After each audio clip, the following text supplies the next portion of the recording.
Hello sports fans, it is Wednesday, May the 22nd, the year 2013, and as usual, a lot to get to in the sports world, so let's get it going right now. Let's start with the National Hockey League playoffs from last night. Let's start in Madison Square Garden, where the Boston Bruins beat the New York Rangers 2-1, and the Bruins take a commanding 3-0 series lead.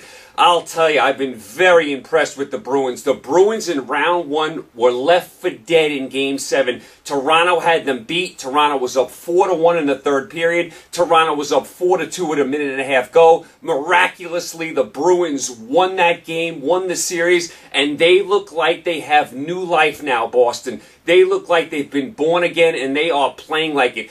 How good is the Boston fourth line? The Rangers have no answer for the Boston fourth line. The Boston defense is scoring goals left and right. The Rangers can't put the puck in the net. What else is new? Only one goal again last night for the Rangers. I thought Lundqvist was very good last night. Certainly not his fault. He did his part last night. Only gave up 2 goals, made a lot of spectacular saves. For a while, it looked like the Rangers were going to win this game. They're up 1-0 into the third period, but Boston gets 2 big goals and wins 2-1, and now takes all the air out of this series. I mean, 3-0. I mean, this series looks like it is over. And how about Tuukka Rask in goal for Boston, doing a tremendous job? I questioned him coming into the playoffs. Remember, the Bruins won the cup a couple years ago with the veteran Thomas. Now, Thomas is sitting out this year, to spend more time with his family. The Bruins ended up trading him to the Islanders, so they're going with Tuukka Rask, and he has played really, really well. I liked Boston's team all year. I don't know how Montreal beat them out for the division. Boston kind of got sloppy at the end of the year, but they have found new life. Boston, with that big Game 7 win against Toronto in round 1, has been born again. They are playing really, really good hockey. And the Rangers, it's the same painful story. They have good goaltending. They have good defense. They can't put the puck in the net on a consistent basis. I mean, they can't score more than a couple goals in a game. They have to win like 1-0, 2-1, 3-2. That puts a tremendous amount of pressure on your defense and puts even more pressure on Lundqvist to pitch a shutout basically all the time. So Rangers really need to find some offense. I mean, I think they're dead and buried in this series. In the offseason, Rangers got to get some more goal scorers. They did add Nash, in the offseason. I thought he would help. He's been rather quiet in these playoffs. What does he have? Only like 1 goal. Rangers need to find some firepower in the offseason. They're all but dead in this series. I don't want to bury them. They're still alive, but 3-0. I mean, come on. They're in major, major trouble. Nice job by the Bruins. The Bruins are a solid, solid team.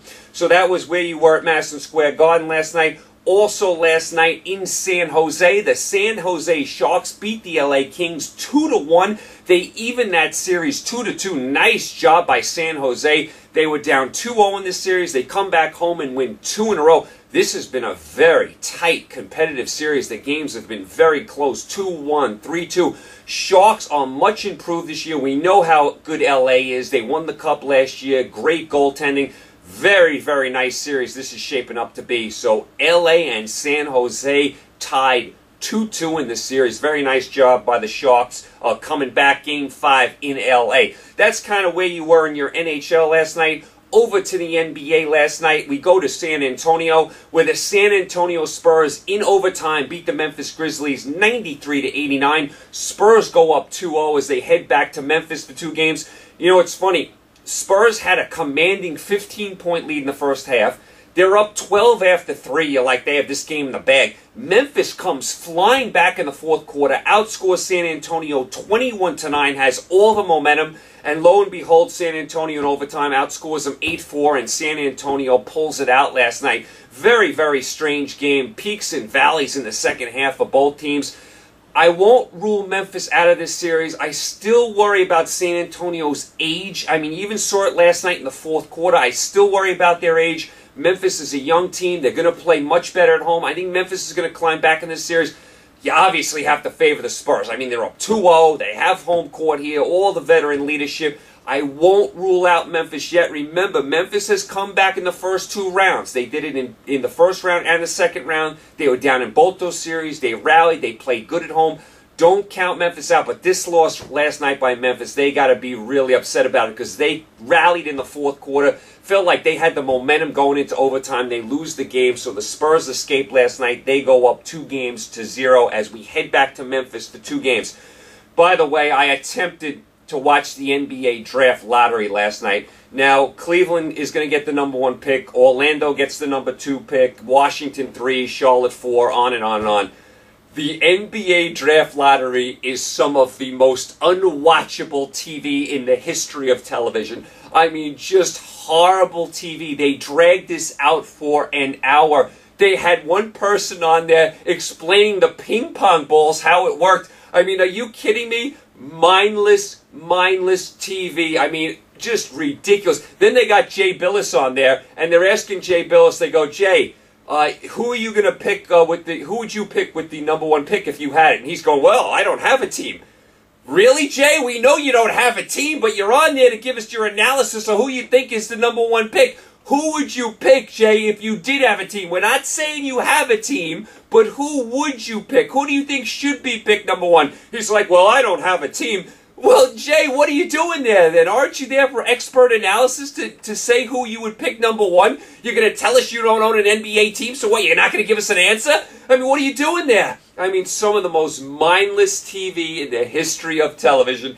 Anyway, Cleveland gets the #1 pick. Remember, they had it just recently when they took Irving. Maybe they get a nice player to put with Irving, but the draft lottery, I will never, ever watch that again. I mean, it was painful to watch, just laughable TV. That was your NBA last night. Over to your Major League Baseball we go. Tampa Bay beat Toronto. Toronto still can't put anything together. Baltimore beat the Yankees 3-2 in 10th on the McLeod home run, so nice job by Baltimore. They were struggling for a while. They needed that win. Atlanta beat Minnesota in 10 innings. What else is new? Atlanta keeps winning. Cincinnati shut out the Mets in New York. The Mets are going to have a long summer. I mean, they are starting to play really lousy ball. It's almost like last year with the Mets. Last year, the Mets can only win when Dickey pitched. This year, they can only win when Harvey pitches. So unless Harvey's pitching, don't watch the Mets. Philadelphia beat Miami. Oakland, nice win over Texas in Texas, 1-0. Nice job by Oakland there. White Sox beat Boston. Well-pitched game for the White Sox as well. Milwaukee beat the Dodgers. They beat Greinke. I mean, I thought the Dodgers may be able to put something together here against the Milwaukee team when that was struggling. Milwaukee goes out and beats Greinke. Dodgers continue to struggle. Kansas City rallied late and beat a horrible Houston team. Colorado beat Arizona in the 10th inning. Tulowitzki home run #9 in that game. St. Louis drubbed San Diego 10-2 out on the West Coast. San Francisco beat Washington in 10. San Francisco actually tied this game in the 9th. Then Sandoval hit a home run in the 10th to win it. Washington, same old story. They get 2 runs in the first inning, don't score the rest of the way. Washington's offense is dreadful. I am shocked how bad Washington's offense is.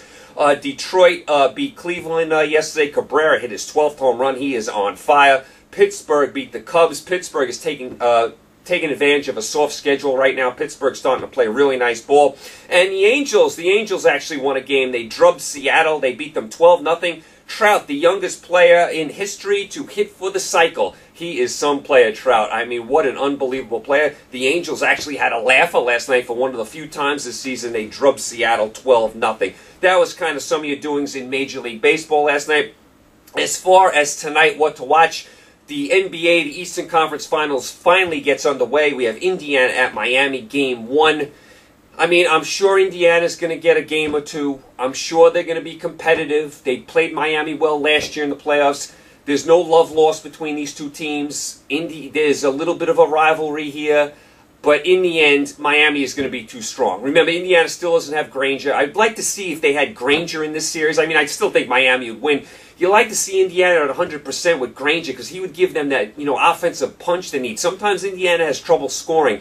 But to me, I mean, how could you not go... I mean, how could you think Miami's going to lose this series? Miami's going to win this series. Indiana will make it entertaining. They'll win a couple games. They'll put on a show. Miami's going to win this series. Miami's too good for Indiana. I say Miami wins in 6 games. Miami should take care of business here. I mean, Indiana has no answer for LeBron James. Plus, you're throwing Wade, Bosh, Allen. I mean, Miami is way too strong for this Indiana squad. And I like Indiana. I say Miami takes care of business in 6 games. that series gets underway tonight down in Miami. As far as your NHL tonight, we have one big game. We have Pittsburgh at Ottawa. This is Game 4. Pittsburgh is up 2-1. Ottawa's got to feel like they have new life. I mean, Ottawa was down 2-0 in the series. They're down 1-0 in Game 3 with 29 seconds left, and they're down a man. And they end up tying the game and winning it in double overtime. So Ottawa's got to feel like they have new life. They can tie the series tonight. Pittsburgh's got to feel like they let Ottawa off the hook the other day. They could be up 3-0 in this series. Now it's a tight series. Very interesting game tonight. Ottawa's been resilient all year. We'll see if they are again tonight. I expect it to be a very close, hard-hitting game. 3-2 somebody. And, of course, tonight you have all your Major League Baseball. So you have a lot going on tonight. You got your NBA Eastern Conference Finals. You got your Ottawa-Pittsburgh in the NHL. And you got your baseball, as you always do. So there is stuff to watch tonight. You guys, thanks so much for the support. Thanks for tuning in. You guys stay safe. Enjoy the games tonight. Think about the state of Oklahoma and what they're going through. They are going through a really rough time. We are thinking about the state of Oklahoma. I will be back with you guys tomorrow. Thursday, we'll recap everything that went on tonight. You guys stay safe. Enjoy the games. I'll talk to you tomorrow, Thursday. Take care.